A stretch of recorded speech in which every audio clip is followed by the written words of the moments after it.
everyone, it's your favorite sustainable, ethical, anti-fast fashion, alternative fashion content creator back here with you guys. Welcome back to this video if you're returning, and for those of you that are new, hi. Once again, my name is Bia. I am an anti-fast fashion and sustainable fashion content creator and educator both here on YouTube and on TikTok.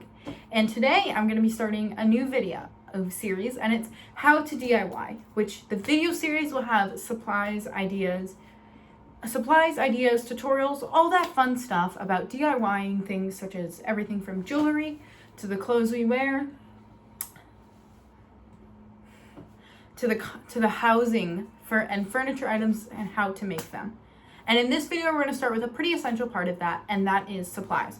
What supplies I use, how I use them, and where to buy them, since you need supplies to make any kind of project.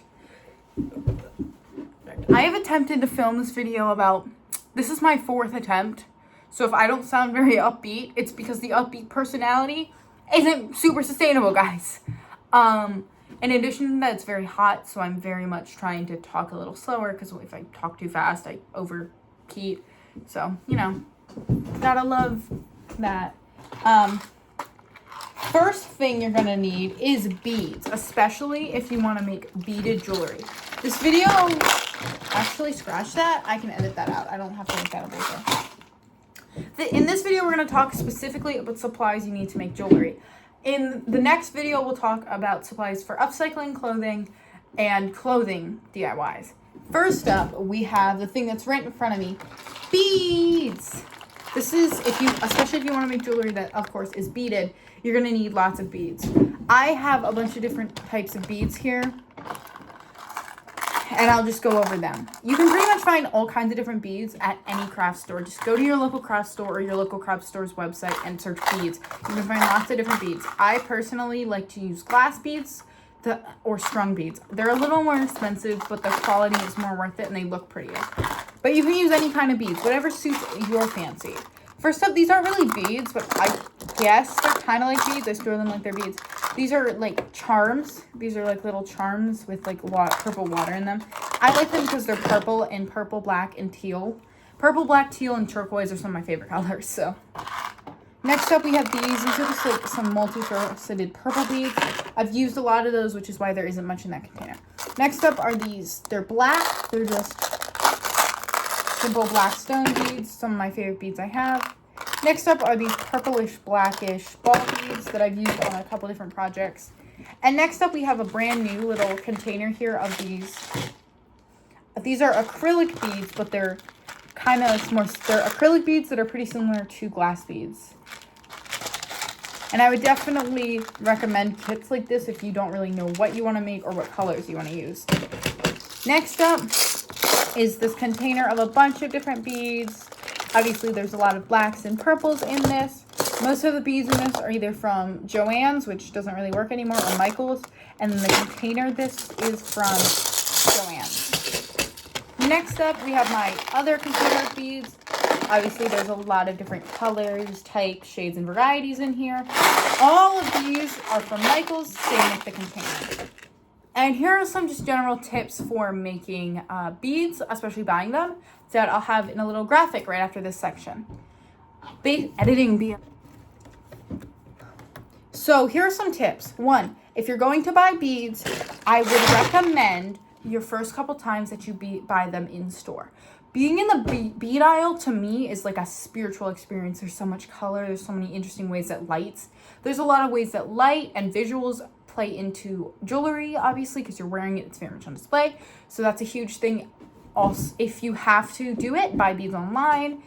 But make sure if you're buying beads online that you're specifically buying them to use them in projects where the way that the jewelry or whatever project you're using them for, light and the way it's viewed doesn't matter or doesn't affect them. And another thing is to buy if you're not buying ones that are in a kit, like this one, to buy a container like these with your beads when you're buying your beads. If you're buying them online and you have them in your cart, go look for a container, put that in your cart. If you're buying them in person, almost every craft store has an organizer aisle for some reason, and buy them. Because if you don't, you will lose them and you will get disorganized and it will be a whole nightmare mess of a situation. And another thing is look for bead keywords. So for me personally, I like to buy glass strung beads. Metal beads and ceramic beads are another very popular one you'll see on jewelry making TikTok and Pinterest. So those are just some general terms and tips for buying beads as well.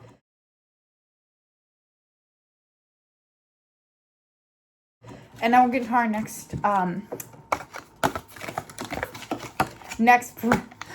supply, and it is string. This is elastic bead string. Personally, I really like to use elastic bead string on bracelets. I'm not going to recommend on necklaces or any kind of project that you don't want to be able to stretch. You use elastic string. Elastic string is meant to stretch. I would definitely recommend it for bracelets and really nothing else.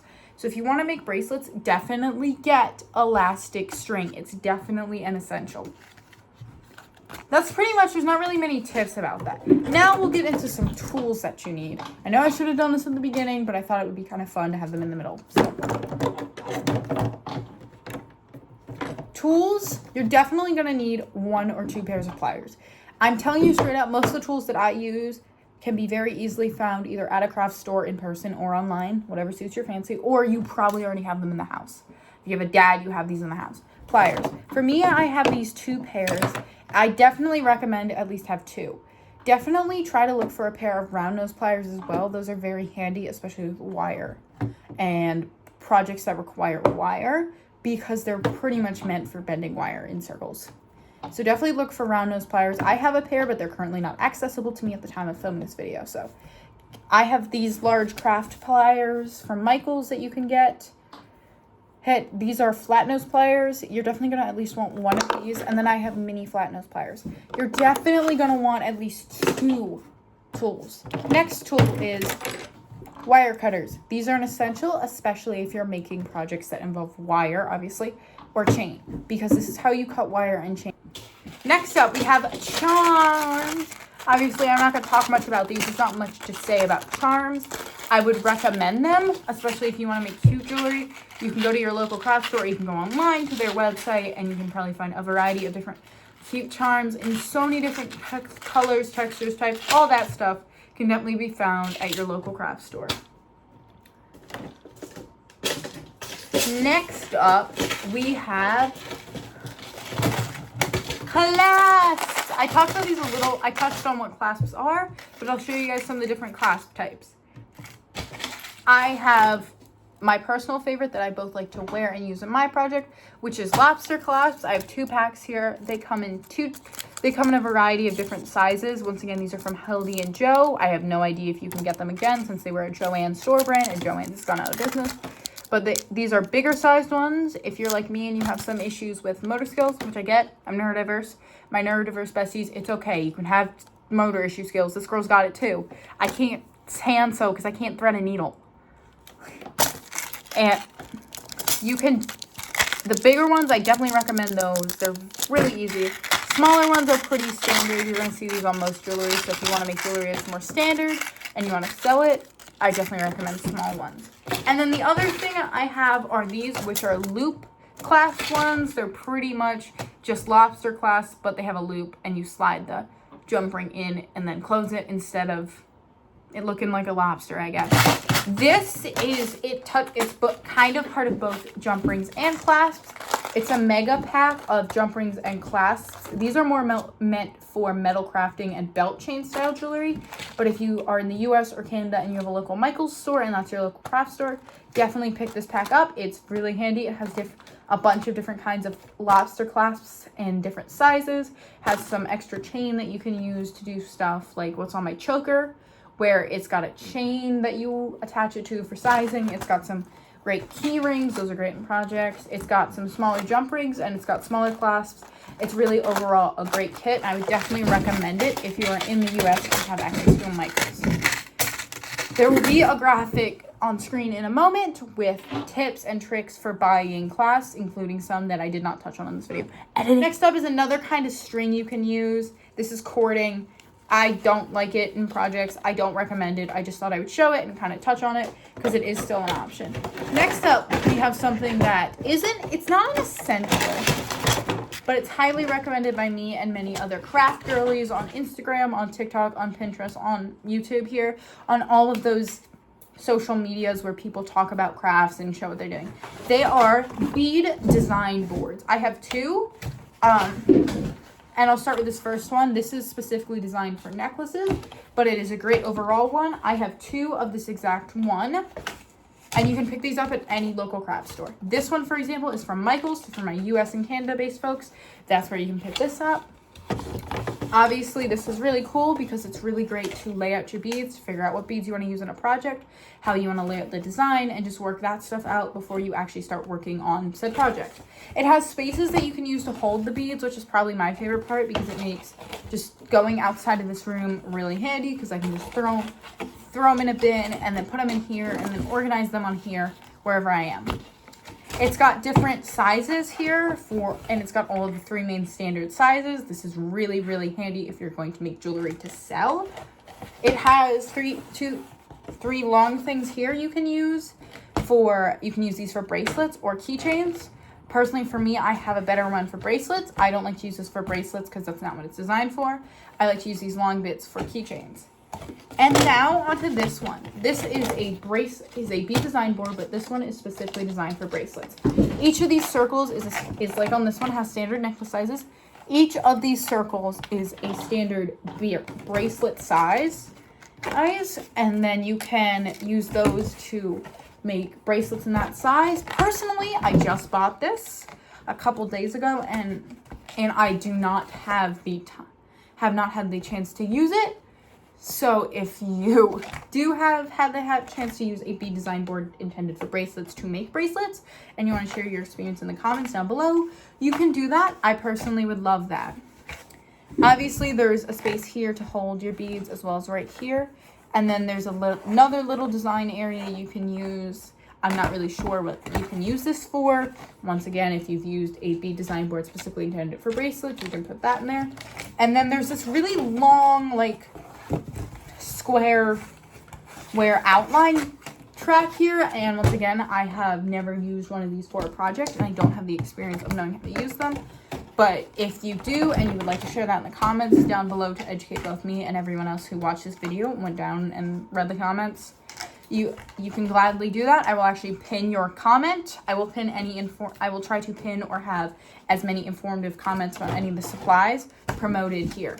So here are some tips for buying bead design boards.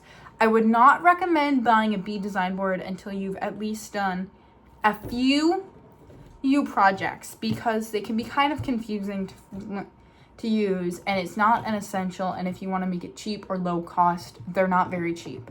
Well, they are, but they're not an essential. And if you're going to make cheap crafting, I get it. Only buy the essentials. So beads, string, and tools. So beads, string or chain, and tools. Also, general tips. Use common sense, research, go into the store to buy stuff the first time so you can see the way the texture works and things like that.